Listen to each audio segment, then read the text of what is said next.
응답받는 기도 방법. 시편 142편 1절에서 7절 말씀.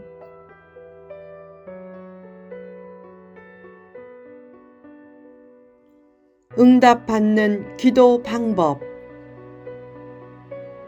본 시편의 표제는 다윗이 굴에 있을 때 지은 마스길 곧 기도이다. 이 굴은 다윗이 사울의 손을 피해 다닐 때 숨어들었던 아둘람 굴로 추정된다. 마스길은 교훈과 묵상시로서 시편 150편 중에서 총 13편이 마스길이다. 기도하면 살 길도 열리고 복된 길도 열린다. 그런 기도응답의 은혜를 체험하려면 어떻게 기도해야 하는가? 1. 소리내어 간구하라. 다윗은 소리내어 여호와께 부르짖으며 간구했다. 하나님 앞에서 소리내지 못하면 대개 사람 앞에서 소리치게 되면서 문제가 더 얽힌다. 사람 앞에서 소리치지 말고 하나님 앞에서 소리내어 기도하라. 하나님 앞에서 실컷 울고 마음의 소원을 소리로 쏟아내어 기도하라. 적당히 기도하지 않고 부르짖고 통곡하며 기도할 때 문제 해결의 가능성도 커진다. 산모들이 아기를 낳을 때 소리를 지른다. 그때 창피하다고 소리내지 않고 이를 악물고 참으면 이빨이 다 나가는 수가 있다.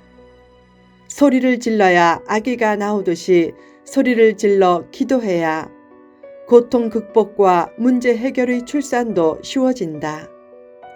소리는 창조적 능력의 원천이 될 때가 많다. 여리고성은 백성들이 함께 소리칠 때 무너졌다. 2. 원통함을 토로하라. 불평과 원망이 없는 마음을 가지고 자신의 아픈 심정을 하나님 앞에 토로하라. 가끔 누군가가 이렇게 한탄한다. 형제도 소용없어, 친구도 소용없어, 교회도 소용없어, 세상은 믿을 것이 못 돼. 그런 한탄 자체가 잘못을 인증하는 것이다. 소용이란 적절한 이용을 뜻한다. 즉, 형제나 친구나 교회를 적절한 이용 대상으로 여긴 것부터 잘못한 것이다. 친구나 교회에 소용 있는 존재가 되어주되 친구나 교회를 소용 대상으로 삼지 말라. 살면서 아무개는 소용없어 라는 말을 삼가라. 남을 소용없는 존재로 깎아내리면 그렇게 말하는 자신도 깎인다. 친구가 배반해도 원망하지 말라. 중요한 것은 자신은 친구를 배반하지 않았다는 사실이다. 성도란 사람이 아닌 하나님을 믿고 살기로 다짐한 존재다. 세상과 사람이 다 자신을 버려도 하나님을 붙잡고 전진하라. 사람에 대해 미움과 원망을 섞어 한을 토로하지 말라. 다만 안타까운 현실로 인해 생긴 애통하는 마음을 하나님 앞에 토로하라. 애통하는 마음이 하나님의 마음을 움직인다. 3. 평안을 잃지 말라. 다윗은 속상할 때 주께서 내 길을 아셨다 라고 고백했다. 그래서 극심한 고통의 이면에 고통을 넘어서는 평안과 소망이 그에게 있었을 것이다. 현실이 어둡고 자신이 실망스러워도 비전과 기도를 포기하지 말라. 어려움 중에도 거룩한 비전을 품고 기도하면서 땀을 흘리면 하나님께서 반드시 길을 열어주신다. 특히 기도할 때 평안을 잃지 않으려면 기도를 욕으로 여기지 말라. 하나님은 내 소원과 다른 모습으로 응답을 주실 때도 많다. 물론 그것도 응답이다. 기도는 요구가 아니라 하나님을 절대적으로 신뢰하는 고백이다. 기도 제목이 자기 뜻대로 이루어지지 않는다고 금방 불안해지면 행복 지수는 높아지지 않는다. 요구가 너무 지나쳐서 기도가 하나님께 협박받는 것처럼 들리게 하면 하나님의 사랑과 응답도 받지 못하고 마음의 평안도 얻지 못한다. 승리의 영광을 얻으려면 계획을 세워 훈련하고 절제도 하면서 총력을 기울이라. 그와 함께 하나 더 해야 할 중요한 일은 믿음으로 기도하는 일이다. 기도한 후 마음의 평안이 생겨야 바르게 기도한 것이다.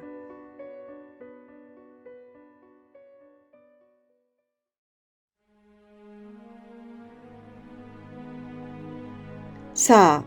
하나님께 피하라. 다윗은 자기를 아는 이도 없고 피난처도 없고 자기 영혼을 돌보는 이도 없었지만 하나님이 자기 피난처가 되어주셨다고 고백했다. 이스라엘의 12지파 중 다른 지파들에게는 다 자기들 몫이 주어졌지만 레위 지파에게만은 그들의 몫이 주어지지 않고 대신 하나님이 주어졌다. 결국 하나님이 나의 피난처와 분기시다 라는 다윗의 고백은 나는 하나님만 바라보고 의지하며 살겠다 라는 고백이다. 그 고백에는 하나님께 피하면 하나님이 능히 피난처가 되어주신다는 믿음이 잘 나타나 있다. 어렵고 힘들 때 너무 염려하거나 실망하지 말라. 성도의 고난에는 하나님의 선하신 뜻이 있다. 삶의 고통은 하나님께로 향하라 라는 방향 표지판과 같다.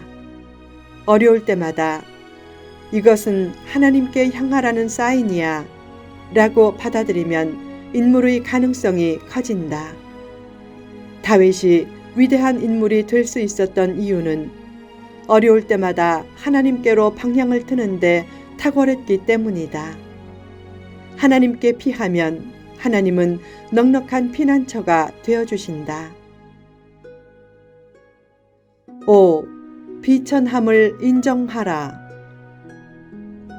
하나님의 은혜 및 기도 응답의 역사는 높은 마음을 가진 사람에게보다 낮은 마음을 가진 사람에게 더 임한다. 왜 고난이 유익할 때가 많은가?